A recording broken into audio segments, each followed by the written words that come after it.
Queridos irmãos, que a paz do Divino Mestre seja conosco. Hoje nós vamos fazer um comentário sobre o Livro dos Espíritos, justamente a questão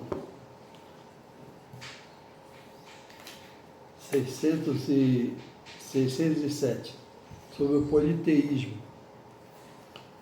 Nós estamos na terceira parte do Livro dos Espíritos, capítulo 2, segundo capítulo da terceira parte. Então, nós vamos fazer esse comentário, mas antes, como nós sabemos, vamos fazer a nossa prece, a nossa concentração, para suplicar a bondade de Deus, nosso Pai, do nosso Divino Mestre, a que nos assista, para que a gente possa fazer a nossa reflexão melhor.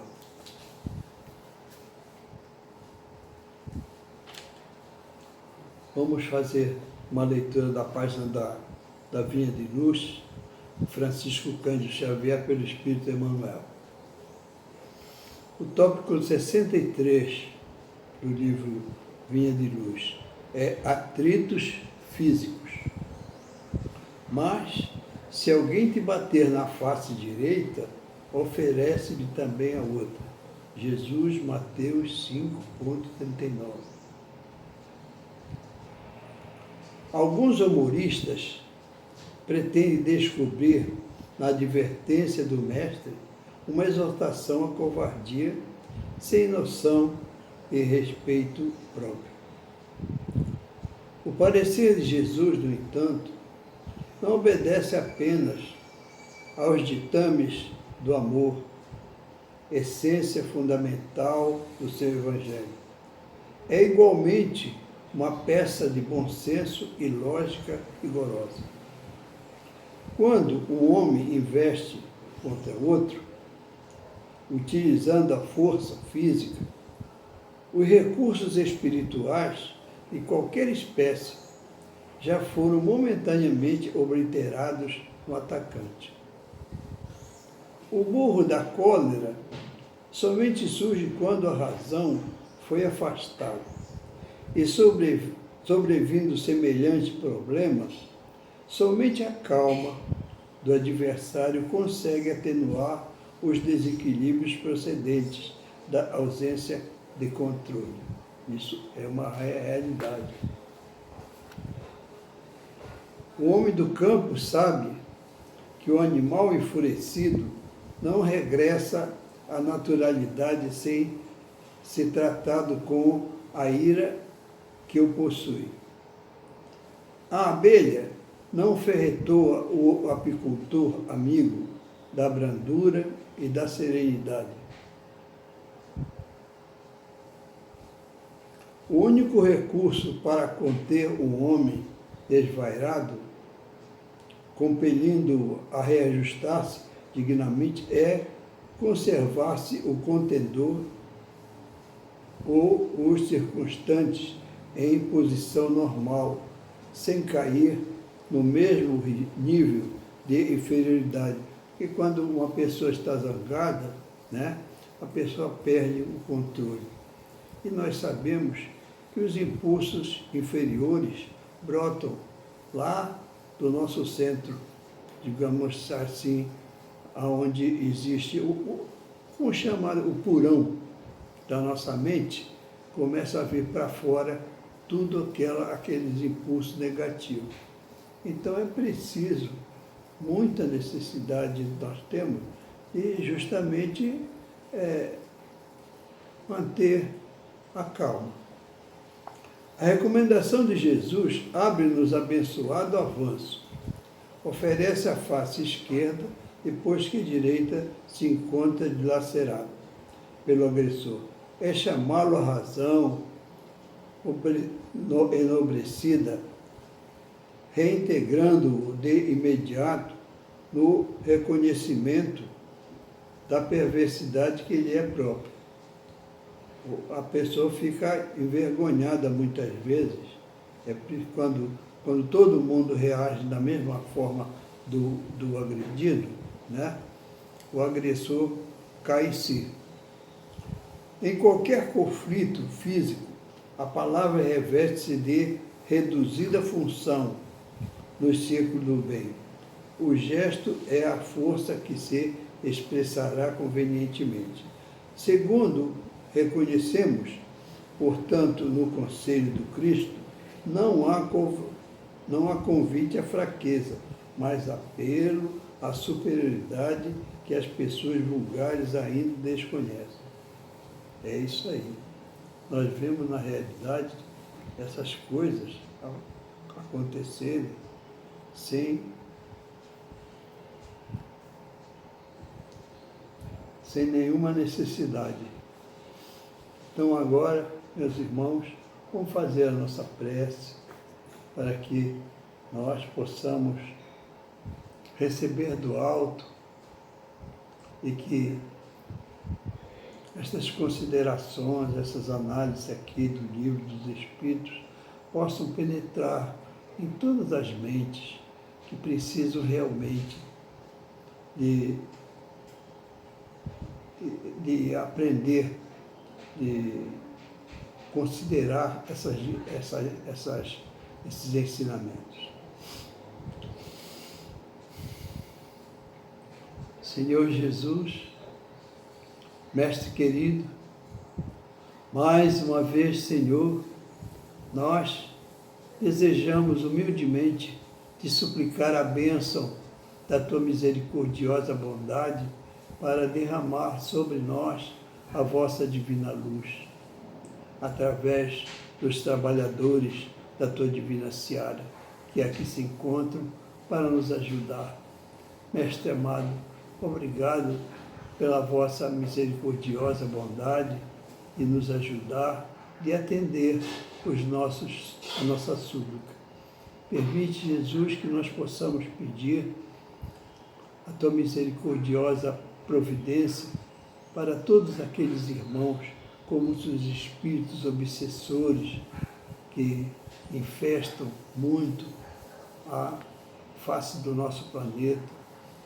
E te pedimos também por aqueles que estão doentes, desalentados, tristes, enfim, sofredores de todos os matizes. Permite, Jesus querido, que todas as administrações de todos os países do globo terrestre possam melhorar para nós chegarmos um dia à condição melhor de vida, onde haja fraternidade legítima, para que possamos compreender uns aos outros, a fim de nos considerarmos verdadeiramente filhos de Deus. Que a tua paz, que a tua luz se faça para todos aqueles que administram, aqueles que trabalham em todos os setores, que constroem, enfim, que fabricam. Tudo isso nós suplicamos, Mestre amado, para que haja uma condição de harmonia e paz na face do nosso planeta. Que a tua paz seja conosco e louvado seja em todo o universo infinito o nome sacrossanto de nosso amado Pai, o Supremo Senhor absoluto do universo infinito. Graças a Deus. Vamos iniciar a nossa análise aqui. Nós estamos aqui na segunda parte, como nós falamos, segunda parte do segundo capítulo, terceira parte do segundo capítulo do Livro dos Espíritos, cujo título é A Lei de Adoração. Nós estamos na última parte dessa lei de adoração, praticamente. Não é na última parte, ainda tem alguma coisa para frente. A lei de adoração. Nós estamos no politeísmo. Vamos ver o que é isso. Kardec faz uma pergunta aos trabalhadores espirituais do Cristo, que Kardec interrogou vários espíritos de natureza muito elevados, e eles deram respostas de maneira correta, de maneira certa, que é irrepreensível. Nós vamos então fazer essas perguntas sobre o politeísmo. O politeísmo nada mais é do que crença em vários deuses, né? Por quê? Então, vamos à pergunta de Kardec. Por que razão, não obstante ser falsa, a crença politeísta é uma das mais antigas e espalhadas no nosso planeta? Ao primeiro sinal dessas coisas, dessas interrogações, fica um pouco difícil para nós, né? A gente fica pensando, como será isso? Mas vamos pensar, vamos raciocinar.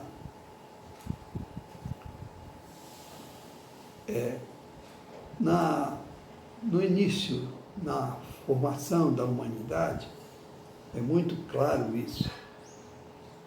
O espírito, embora adulto, ainda não estava com a mente amadurecida para compreender determinadas coisas.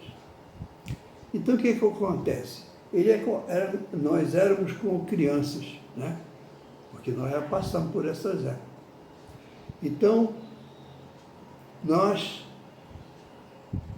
não compreendíamos, por exemplo, o trovão, o raio, a chuva e outros fenômenos da natureza. Tudo aquilo para nós era praticamente um pouco estranho, porque nós não entendíamos isso. Mas é lógico, porque nós estamos na infância da humanidade. Quando nós começamos na infância da humanidade, o nosso cérebro ainda não guardou determinado tipo de informação.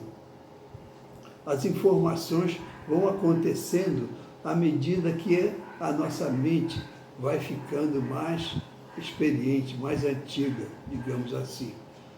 Então, com o desenvolvimento disso, nós vamos melhorando e vamos compreendendo. Então, o povo antigo, os primeiros, nos primórdios da humanidade, eles eram ainda muito inexperientes, não conheciam determinadas coisas, como nós hoje já conhecemos. Então, eles não sabiam o que era um trovão, eles não sabiam o que era um raio, eles não sabiam como é que a chuva se processava, e por aí afora vai. Hoje nós sabemos isso tudo, né? Nós sabemos que o raio é o acúmulo de energias que as nuvens, né, acumulam, as energias que nós conhecemos como eletricidade. Então, esse acúmulo aí provoca justamente o raio. O trovão, nós sabemos que é justamente o ruído provocado por esse raio. Então, ele, envolvendo a atmosfera, ele repercute muito longe. A chuva, nós sabemos que a chuva é justamente o excesso, digamos assim, de umidade que sobe através da evaporação provocada pela água e pelas árvores, que também provocam essa evaporação, e quando se acumula lá em cima, aí forma aquelas nuvens e chove, né? Cai chuva, cai a chuva torrencial.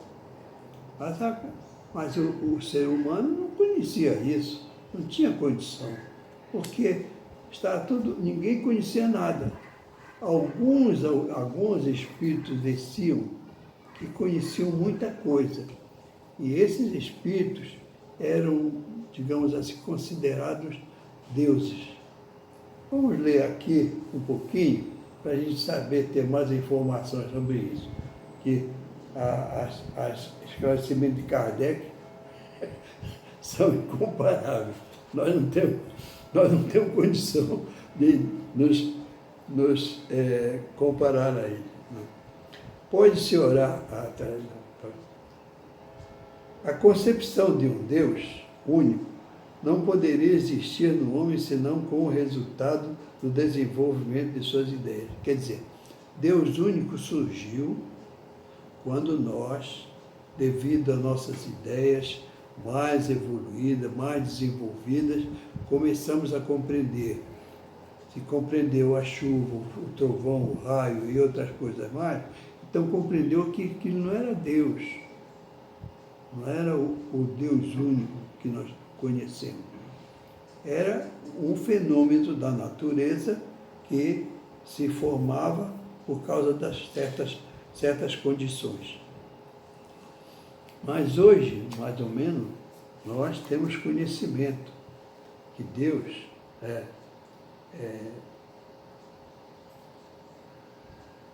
não é nada, não consideramos como Deus um fenômeno. Nós sabemos que realmente é uma inteligência. Deus é a inteligência suprema, a causa primária de todas as coisas. No primeiro item do Livro dos Espíritos mostra isso.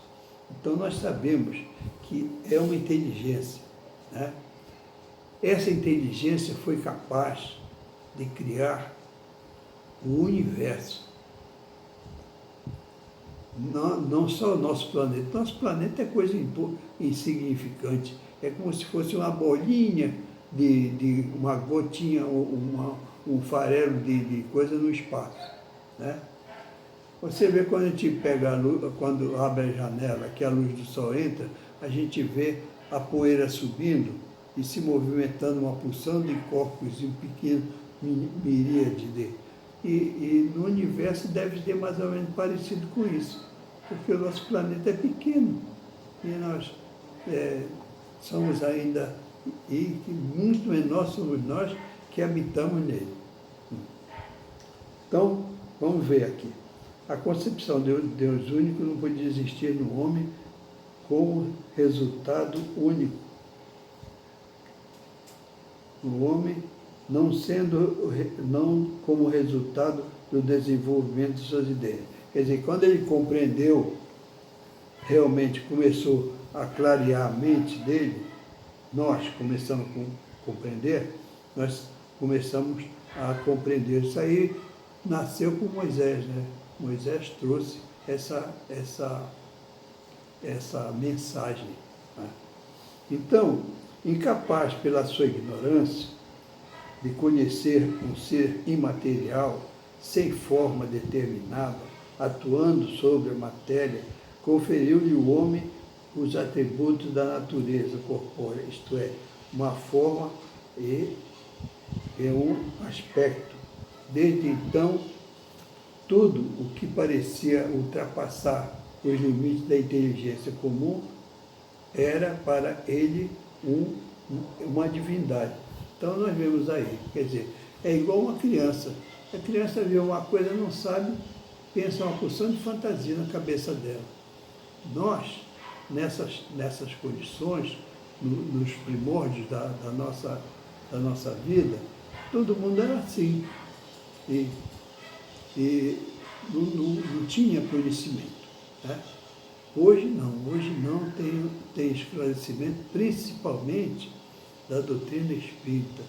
E os espíritos superiores trouxeram os ensinamentos que nós desconhecíamos completamente. Tudo que não compreendia devia ser obra de uma potência sobrenatural. Daí a crer-se em tantas potências distintas quanto se os efeitos que observavam. Não havia mais que passo. Em compreenderem em todos os tempos, porém, houve homem instruído que compreenderam ser impossível a existência desses poderes múltiplos, a governarem o mundo, sem uma direção superior, o que, em consequência, se elevaram à concepção de um Deus único. Nós sabemos que tudo hoje, nós temos que ter uma fonte de direção de governo. Por exemplo, navio. O navio tem a fonte de direção dele é o leme, né? O leme é governado lá no passadiço, pelo piloto, pelos instrumentos. Hoje em dia que o piloto só faz, bota na direção e engata nos instrumentos e o navio é levado. O automóvel também é a mesma coisa. O automóvel, para se movimentar, para dirigir, ele precisa de alguém para guiá-lo, né? Guiá-lo, fazer manobra, etc., parar, botar para frente, para trás, etc. Então, tudo isso precisa uma pessoa. Então, como o raciocínio do homem avançou bastante e veio também através das informações dos espíritos que trouxeram a luminosa mensagem do conhecimento para nós, a gente conhece, sabe que existe no universo infinito uma só pessoa, ou seja, vamos classificar assim, né? Um ser divino é uma inteligência acima de todas as coisas, de tudo que nós possamos pensar, porque governar o universo, meus irmãos, quem quiser ver mais ou menos uma aparência muito pálida, veja essas séries de filme da Star Trek, esses filmes que passam sobre o mundo, o universo sideral. Isso aí a gente vai ver que é grande. E Deus, nosso Pai, é infinitamente grande. Ele está acima de todo esse universo que ele criou. É claro, é lógico isso. Se ele criou, é uma coisa menor do que ele. Tudo bem.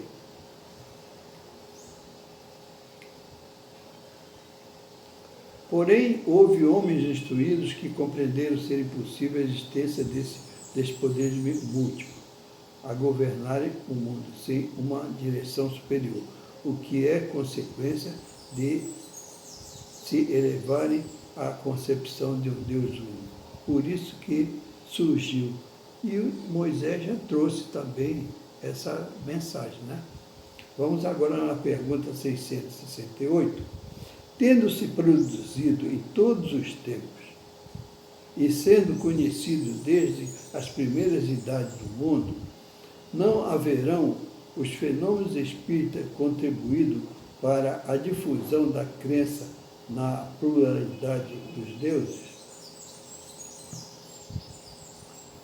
Aqui a resposta dos espíritos. Sem dúvida, porquanto chamando Deus a tudo o que era sobre-humano, os homens tinham por deuses os espíritos.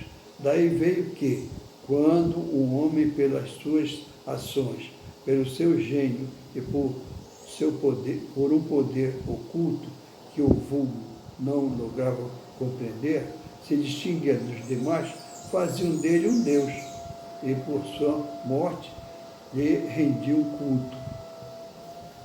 Então, isso aí nós estamos vendo normalmente ainda a incompreensão em várias religiões que não compreendem realmente essa condição.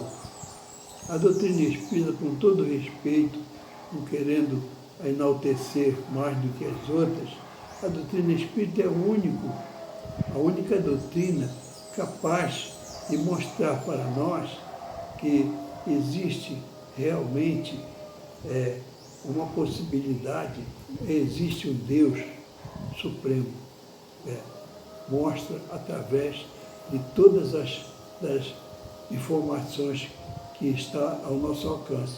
Porque nós só compreendemos o que está no nosso alcance. A nossa mente só consegue vislumbrar aquilo que está no nosso alcance. Quando está fora do nosso alcance, é mesmo que uma pessoa está bloqueada, né?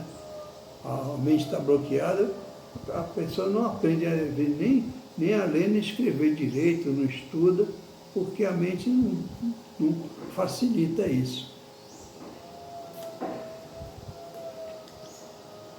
Então vamos ler aqui umas observações de Kardec. A palavra Deus tinha entre os antigos acepção muito ampla. Não indicava como presentemente uma personificação do Senhor da natureza, quer dizer, do Pai Supremo. Era uma qualificação genérica que se dava a todo ser existente fora das condições da humanidade, quer dizer, tudo aquele que se mostrava além do normal, além do vulgo, era considerado Deus. Ora, tendo-lhes as manifestações espíritas revelado a existência de seres incorpóreos, a atuarem com potência da natureza, a esses seres deram eles o nome de Deus. Quer dizer, no passado, quando se conhecia os espíritos, eram dados a esses espíritos como o nome de Deus. Muito bem. Como lhes dão atualmente o de espírito? Pura questão de palavra. Com a única diferença de que, na ignorância em que se achavam, mantida intencionalmente pelos que nisso tinham interesse, quer dizer, as pessoas tinham interesse em manter o pessoal ignorante. Eles erigiram templos e altares muito lucrativos. Ora, a tais deuses, ao passo que hoje os consideramos simples criaturas como nós, mais ou menos perfeitas ou despidas de seus invólucros terrestres. Se estudarmos atentamente os diversos atributos das divindades pagãs, reconheceremos sem esforço todos os que vemos dotados de físico, dotados os espíritos dos diferentes graus da escala espírita. Quer dizer, a gente, se analisar os deuses antigamente, vamos ver que eram espíritos. Eram espíritos que se manifestavam. O estado físico em que se encontraram nos mundos superiores, todas as propriedades do perispírito e os papéis que desempenham nas coisas da Terra. Nós sabemos aqui o seguinte: esses espíritos, apesar de nós termos ainda procurado analisar profundamente o passado, eram espíritos, eles não tinham ainda o conhecimento, como hoje tem da doutrina espírita, que Kardec veio e conseguiu, digamos assim, codificar a doutrina toda e esclareceu muito, demasiadamente mesmo, muito a humanidade. Só não tem esclarecimento aqueles que, por orgulho, por vaidade tola, não aceitam. Vamos aqui, mais essa parte. Vindo iluminar o mundo com sua divina luz, o cristianismo não se propôs destruir uma coisa que está na natureza, quer dizer, destruir aquilo que já estava estabelecido. Orientou, porém, a adoração para aquele a quem é devido. Quanto ao espírito, a lembrança deles se há perpetuado conforme os povos sobre diversos nomes. A sua manifestação, que nunca deixaram de produzir, foram interpretadas a maneiras diferentes e muitas vezes explorados sobre o prestígio do mistério, enquanto para a religião essas manifestações eram fenômenos miraculosos, para os incrédulos sempre foram embustes. Hoje, mercê de um estudo mais sério, feito à luz meridiana, o espiritismo, escoimado das ideias supersticiosas que o ensombraram durante séculos, nos revela um dos maiores e mais sublimes princípios da natureza. Então agora vamos tentar comentar alguma coisa, né? Nós vemos, por exemplo, que no início das épocas, o homem, por mais que fosse, atingisse a idade adulta, quer dizer, o seu desenvolvimento completo do seu corpo, a mente dele era como de uma criança. Mas por quê?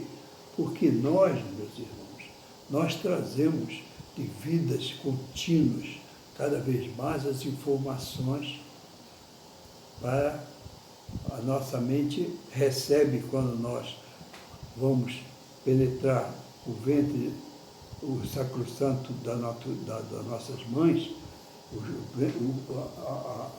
aquele lugar sagrado, para nós nascermos em outro corpo, nós já trazemos de outras vidas as nossas informações, né? Mas naquele tempo não. O espírito nascia e veio do princípio, né? No princípio ele não tinha nem informações, nenhuma informação. E assim ele não compreendia certas coisas. Veio compreender justamente à medida que o tempo foi passando, vai aumentando cada vez mais, vai acrescentando na sua retina espiritual aquela informação e ele fica então de posse daquele conhecimento. Isso acontece muito. Nós, por exemplo, estamos começando a manipular a eletrônica através de celular, que coisa complicada. O celular foi estabelecido, foi feito por algum homem com a condição de, digamos assim, de anteriormente conhecimento de eletrônica, etc., e conseguiu fazer isso, né?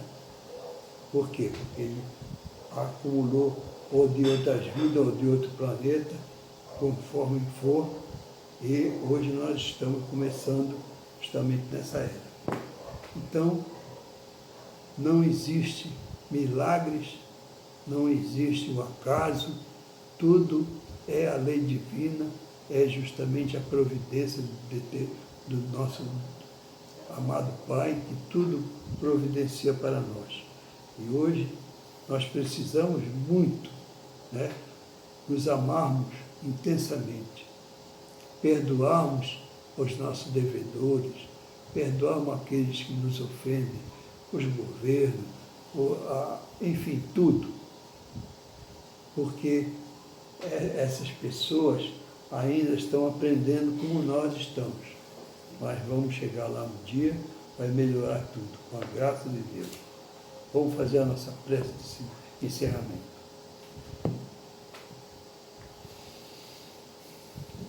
Senhor Jesus, mais uma vez, nós desejamos te agradecer, Senhor, a presença querida desses irmãos dedicados que aqui vêm para nos ajudar, inspirando o nosso pensamento e o nosso coração para que nós possamos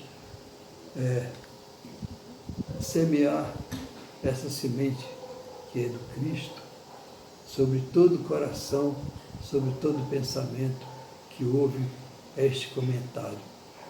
Nós precisamos muito nos unir pelo Espírito, pelo coração, pela mente, enfim. Nós precisamos um dos outros. E assim, nós convocamos todos os nossos irmãos que nesse momento possam se unir a nós para fazermos a rogativa. Senhor Deus, de infinito amor e bondade, permite que nosso amado Mestre, Senhor Jesus, derrame sobre nós as suas luzes, para que nós possamos cada vez mais mudar um passo à frente na nossa evolução espiritual, que tanto precisamos. Que a tua paz, Senhor Jesus, que o teu amor possa ser derramado sobre todos os corações, para que nós possamos compreender uns aos outros e nos amarmos. Graças a Deus. Louvado seja o santo nome do nosso Pai, muito amado em todo o universo infinito. Graças a Deus. Obrigado, irmãos.